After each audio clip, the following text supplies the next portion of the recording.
The Consumer Protection Act was enacted in 1986 with the objective of providing better protection of consumers' interest. This act provides for effective safeguards to consumers against various types of exploitation and unfair dealings. Now, what are consumers? So, consumer is defined as a person who buys any good or avails a service for a consideration. Therefore, this act was enacted to protect the rights of these consumers.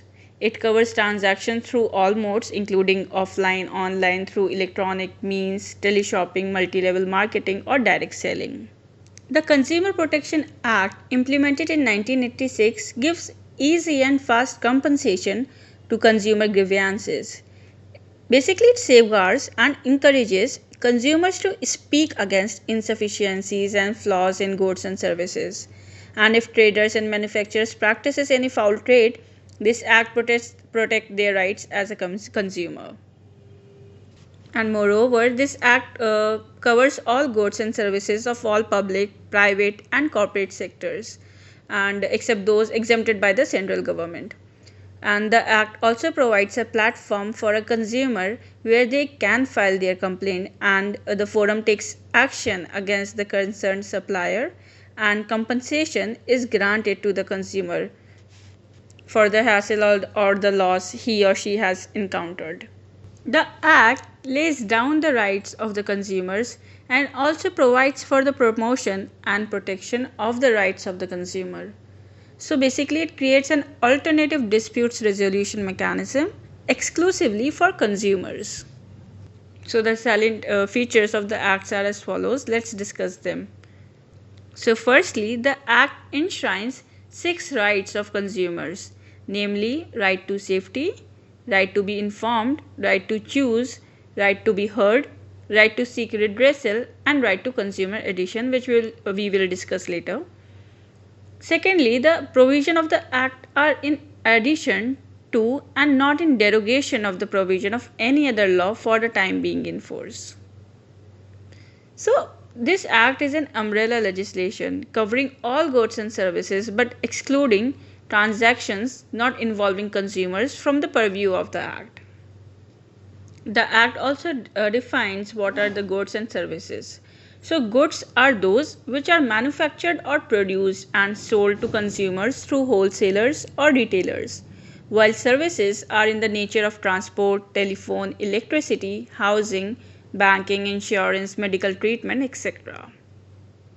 And another feature is that we have already discussed that this act applies to all the sectors, whether it's private, public, or the cooperative sectors.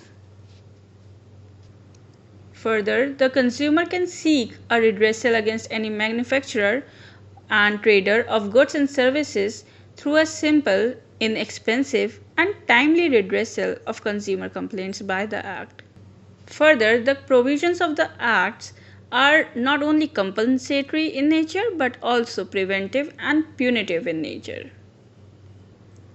The Act also provides for establishing a 3-tier consumer dispute redressal machinery at the national level, at the state level, and the district levels, commonly known as National Commission, State Commission, and District Forum, respectively. Further, a written complaint can be filed before the District Consumer Forum for value of up to 20 lakh rupees, State Commission for value up to 1 crore rupees, and the complaint that is filed for the National Commission that is filed to the National Commission is for the value that is above 1 crore rupees in respect of goods and services. However, these complaints are made for the defects in goods and deficiency in services, but no complaint can be filed for allegedly deficiency in any services that is rendered free of charge or under a contract of a personal service. Further, the Act also provides that if a consumer is not satisfied with the decision of a district forum, he can appeal to the State Commission. And against the order of the State Commission, if he is not satisfied in the case, a consumer can approach to the National Commission. Under the Act, the complaint or the appeal or petition submitted under the Act by a consumer is not required to pay any court fees, and there is only a nominal fee that is required. And further, the Act also provides for setting up of a consumer protection councils at the central level, state levels, and the district levels, which would be advisory bodies to promote and protect the rights of the consumers. Now let's discuss the rights that are provided under the Consumer Protection Act. So firstly, the right to safety. It is the right to be protected against the marketing of goods and services which are hazardous to life and property. Secondly, the right to information. So it is the right of consumers to be informed about the quality, quantity, purity, or the standard and the price of goods and services with a view to protecting the consumer against the unfair trade practices. Thirdly, the right to choose. So the right to choose can be made meaningful by ensuring access to a variety of goods and services at competitive prices. Right to represent. So it is another right that is to be heard on to be assured that consumers' interests will receive due consideration at appropriate forums. Another right is right to redressal. So it is a right to seek redressal against unfair trade practices or restrictive trade practices or exploitation of consumers. Right to education. So the right to consumer education is a right which ensures that consumers are informed about the practices that are prevalent in the market and the remedies available to deal with them. But with the rights, let's also discuss some of the responsibilities of the consumer. Responsibility to be aware. So a consumer has to be mindful of the safety and quality of products and services before purchasing it. Another responsibility is responsibility to think independently. So the consumer should be well concerned about what they want and need and therefore make independent choices. Another responsibility is responsibility to speak out. So buyers should be fearless to speak out their grievances and tell traders what they exactly want. Responsibility to complain. So it's consumer responsibility to express and file a complaint about their dissatisfaction with goods or services in a sincere and a fair manner. And finally, the responsibility to be an ethical consumer. So they should be fair and not engage themselves with any deceptive practices.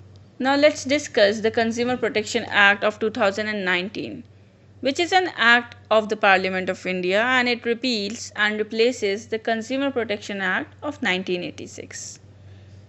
So an act to provide for protection of the interest of consumers and for the said purpose to establish authorities for timely and effective administration and settlement of consumer disputes. So the Consumer Protection Bill 2019 was introduced in the Lok Sabha on 8th July 2019 by the Minister of Consumer Affairs, Food and Public Distribution, Ram Vilas Paswan. It was passed by the Lok Sabha and later passed in the Rajya Sabha in August 2019. And the bill also received assent from the President Ramnath Kovind on 9th August. And it was notified in the Gazette of India on the same date. But the current status of the bill is that it is not yet in force. So the government is all set to establish a Central Consumer Protection Authority, and this authority is being constituted under the Section 10 of the Consumer Protection Act 2019. So basically it aims to protect the rights of the consumer by cracking down on unfair trade practices and false misleading advertisements that are detrimental to the interest of the public and the consumers. It will be headquartered in the National Capital Region of Delhi, but the central government may set up regional offices in other parts of the country. Now let's discuss the powers and functions of the Central Consumer Protection Authority. So firstly, it inquire or investigate into matters relating to violations of consumer rights or unfair trade practices or on a complaint received on a direction from the central government. Further, it recall goods or withdrawal of services that are dangerous or hazardous or unsafe. And it also passed an order for refund the prices of goods and services so recalled to purchasers of such goods or services, and discontinuation of practices which are unfair and prejudicial to consumers' interest.